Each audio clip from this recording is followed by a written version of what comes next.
Go stand by the wall. Just do it. Stand by the wall.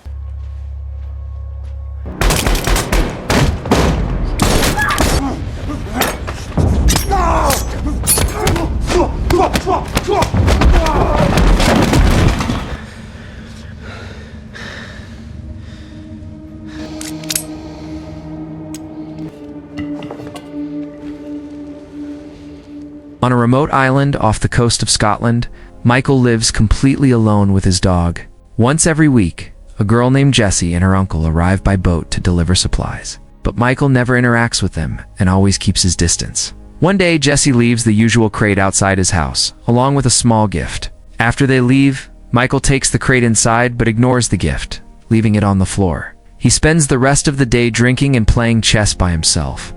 The following week, Jessie breaks routine and knocks on his door. Michael immediately scolds her while grabbing the new crate. He's trying to shut the door, but Jessie stops it with her foot and offers him the gift again. She asks why he never talks to them, but instead of answering, Michael removes her foot and shuts the door in her face. As she walks away, Jessie shouts that she isn't afraid of him, leaving the gift behind once more. Back on the boat, her uncle receives alerts about a powerful storm approaching. The sky darkens quickly, and the sea becomes rough. As the storm worsens, Jessie struggles to get into her small boat and starts rowing, but the violent waves knock the oars from her hands and throw her into the water. Her uncle tries to reach her, but his own boat is being overpowered by the storm. Back on the island, Michael's dog begins whining at the window, alerting him to the danger.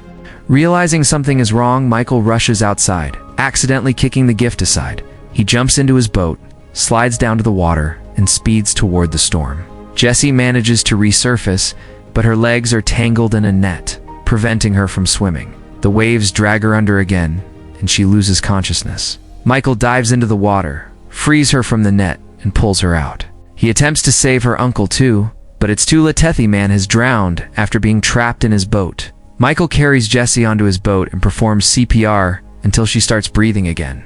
That evening, Jessie wakes up in Michael's bed and immediately asks about her uncle. Michael is forced to tell her the truth, and she breaks down in tears. She stays in bed the entire day while Michael sleeps on the couch. The next morning, he treats her injured ankle, which is swollen and cut from the net. Jessie questions why he hasn't contacted the police and wonders if anyone knows she's there. But Michael simply tells her to rest. While Michael steps away for a drink, Jessie becomes frustrated and demands to be taken back to the mainland, insisting her family will be searching for her. However, Michael knows the truth: her mother is dead, and she never knew her father. After he leaves the room, Jessie secretly searches his desk and finds a knife. Hearing him return, she quickly hides it under her pillow. That night, Michael is awakened by Jessie having a nightmare. When he tries to comfort her, she suddenly wakes up and threatens him with the knife. He calmly explains it was just a dream and then shows her how to properly use the knife. Over the following days, Michael continues caring for her, helping her move, preparing meals, and treating her injuries. Eventually, Jessie is able to walk again and spends time outside with the dog, which Michael quietly appreciates. One afternoon, Jessie asks how he knew her uncle, and Michael reveals they served together in the Royal Marines. She realizes she doesn't even know his name, but he refuses to tell her. When he mentions the dog doesn't have a name, Jessie decides to call him Jack. She also notices Michael's chess skills and reveals she's quite good at the game herself. Later, Michael checks her ankle and sees it's infected.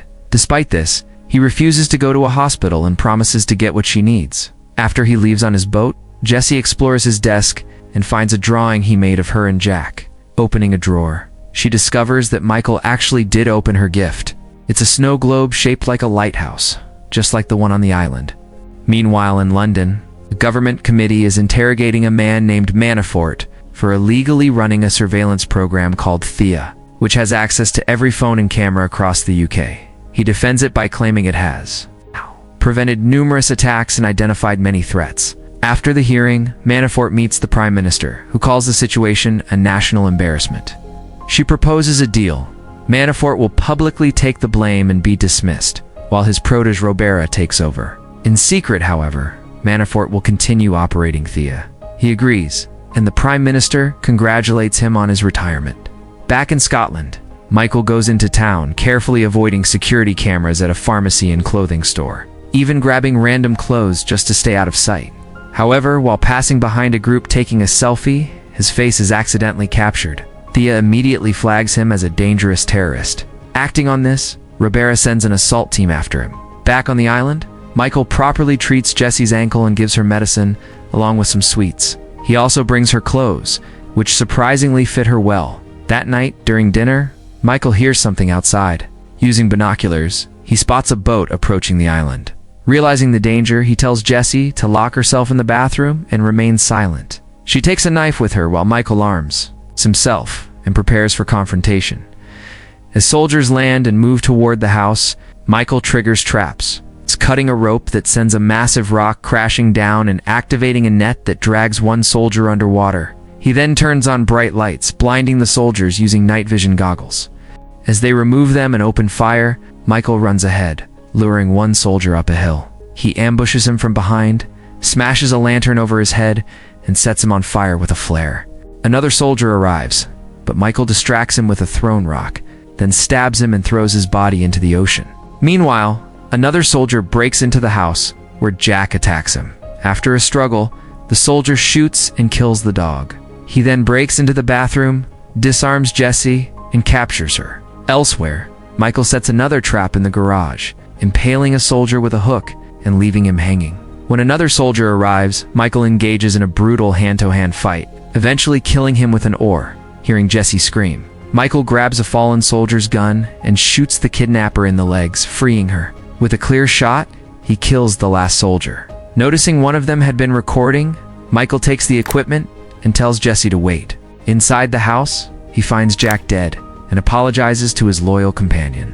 He then calls a mysterious contact, informing him he's coming with baggage, before removing the phone battery. Michael and Jessie escape the island using the soldier's boat. Soon after, Ribera learns her team has been wiped out and sends a special agent, also ordering her team to identify Jessie. By morning, Michael and Jessie reach Scotland. Jessie notices he's injured, but he brushes it off. They sneak through town looking for a vehicle, but they need keys. Michael teaches Jessie how to use a gun and asks her to keep watch while he breaks into a house. Inside, searches for keys but is spotted by a boy. Moments later, the homeowner confronts him with a gun. Jessie sneaks up behind the man and forces him to help treat Michael's wound. At the same time, one of Ribera's technicians discovers that the terrorist alert was fake, designed to activate when a specific face appears. The code deletes itself, but they recover Michael's profile, which claims he was killed in action. Realizing someone is manipulating them, they try to access his mission records, but the files don't exist. Suddenly, they intercept a 911 call from a boy in Scotland, reporting that his father has been taken hostage by a man and a girl. Ribera immediately dispatches another team along with the special agent. Meanwhile, Manafort monitors everything through Thea. When he sees Michael in the footage, he's shocked. Learning that Ribera has deployed a certain agent, he contacts him first, declaring it a black kite operation and ordering him to report only to him. The agent Workman agrees and is tasked with killing both Michael and Jessie. Back at the house, the owner finishes treating Michael's wound. Just as they prepare to leave, police surround the building the boy had called them. The officers are ordered not to engage, but when the homeowner runs to the door, Workman instantly shoots him in the head. Michael stops the boy from running outside just in time, while Workman continues firing, destroying all the police vehicles. Jessie and Michael try to escape through the back door, but they immediately run into two police officers. Without hesitation, Michael takes them both on at the same time, and within seconds, manages to knock them out. As he steps outside, a third officer appears, but Michael drops him with a single punch and takes his gear. The two of them keep moving, but more officers attempt to stop them. Michael fights them off one by one, using pepper spray and a taser to disable them. The last officer doesn't even resist, so Michael takes his keys. They jump into a police car and speed away, crashing into other vehicles as they go, but finally managing to escape. Watching all of this through surveillance, Ribera tries to contact Workman, but he has already turned off his communicator. Workman soon catches up and rams their car with his own. Michael pushes the vehicle to go faster, but Workman opens fire, cracking the windows. He hits them again and again, shattering most of the glass. The chase continues through the forest, where Michael suddenly turns, hoping to lose him. It doesn't work. Workman quickly follows and keeps ramming them. When Workman fires again, Michael dodges the shots and slows down slightly. As soon as Workman pulls ahead, Michael slams into his vehicle. flipping it over and pushing it off the road before driving away with Jesse a few miles later. They reach a construction site, and Michael decides they need to switch cars. Meanwhile, Workman survives the crash and starts walking along the road. He soon encounters a police car that has stopped a civilian vehicle. Without hesitation, Workman shoots the officer and forces the civilian to hand over their car before continuing the pursuit. Back at the office, Ribera calls Manafort and asks if he knows Michael. Manafort explains that years ago he ran a secret off-books program called Black, kite slide agents who carried out missions without government oversight. Michael was one of the first recruits and an exceptional operative. However, during a mission to eliminate a foreign intelligence officer, Michael instead falsified his report and disappeared. Manafort believes he defected and advises Ribera to use every resource available to stop him. Ribera then orders her technician to hack into the Black Kite system. The files reveal that Michael once helped an Iranian scientist defect after he provided critical nuclear information. Despite being ordered to kill him, Michael chose not to break the deal. As Ribera reviews the data, Manafort secretly watches her through security cameras. Later, Jesse asks Michael if he has a family. He says no, and explains that having a wife and children would only complicate his life. Jesse responds that she would gladly accept a complicated life if it meant having her mother and uncle back. She then shows him a drawing of Jack, reminding him that the dog was his family. Eventually, they arrive in another town and try to stay out of sight, avoiding cameras. Unfortunately, a passing car's dash cam captures their faces, allowing Manafort to locate them.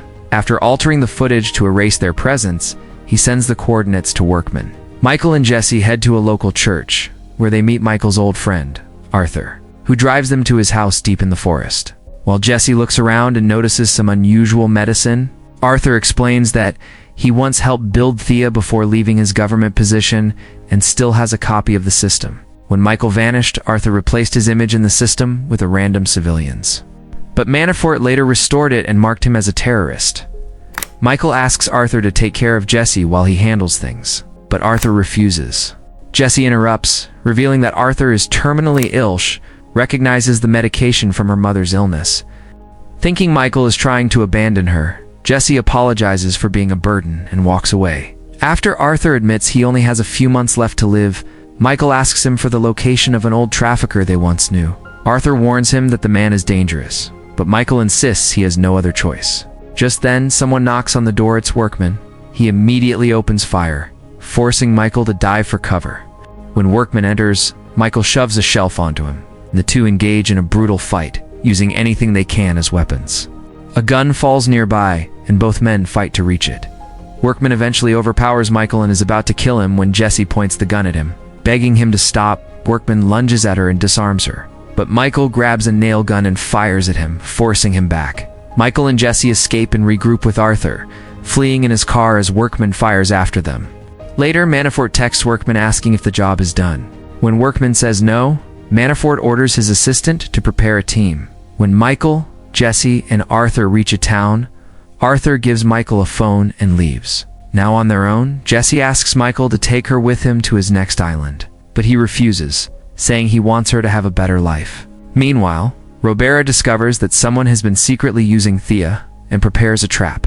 In London, Michael deliberately lets cameras capture them. They enter a nightclub where he beats the bouncer until he lets them in. Manafort spots them on the cameras and tries to trace their location, but the system blocks him, revealing that someone else is interfering. Ribera realizes Manafort has been operating behind her back.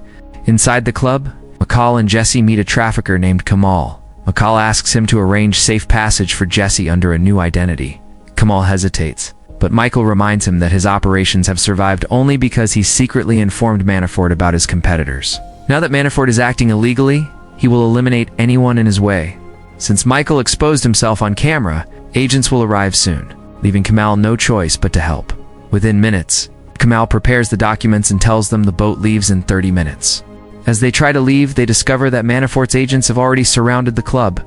Michael quickly attacks, taking down one agent and grabbing his gun. Using the loud music as cover, he eliminates others mashing a glass to use as a weapon and shooting more enemies. As the fight escalates, the crowd begins to notice. Michael and Jesse attempt to escape through a corridor, but more agents block their way, leading to a shootout. Michael creates an opening and pulls Jesse back into the club, but they are quickly surrounded and beaten. Jessie tries to fight, but is overpowered, forcing Michael to shoot her attacker. Panic spreads through the crowd as people start fleeing in the chaos. An agent manages to kidnap Jessie. Michael calls Arthur, who tracks the kidnappers using surveillance cameras and guides him. As Jessie is thrown into a van, Roberus forces arrive and block the streets. Mistaking them for enemies, Michael fights his way through them to continue the chase. When he finally catches up, Manafort's agents surround him, forcing him into another fight. He takes them down one by one and reaches Jessie just as Workman arrives. The two escape on a bike and race toward the pier. At the dock, Jessie breaks down, refusing to leave without him. Suddenly, a gunshot rings out. Michael quickly puts her on the boat and watches as she sails away to safety. After that, Michael and Workman face each other in a final standoff, firing until they run out of bullets. Then they engage in a brutal hand-to-hand fight, using a pipe and a chain. Workman gains the upper hand and locks Michael in a chokehold. But Michael breaks free, wraps the chain around the pipe, and delivers a final blow to Workman's head, killing him. Sometime later, at his mansion, Manafort looks outside and sees his guards lying dead. When he turns around, Michael is already inside. They argue about the Black Kite program, and then Michael shoots him in the head, ending it. 3 months later in Spain, Jessie has started a new life. Robera and her team continued to watch her, expecting Michael to appear one day. Jessie sits in a cafe reading when the camera briefly loses sight of her. A waitress brings her a bag, and inside she finds a chess piece. Outside, Michael watches her from a distance, but before she can turn around, he disappears. And that's a wrap on today's recap. If you enjoyed the ride, don't forget to like, subscribe, and hit that bell so you never miss a plot twist. Got a movie you want recapped? Drop it in the comments below. This is DX Recap Shorts. See you in the next one.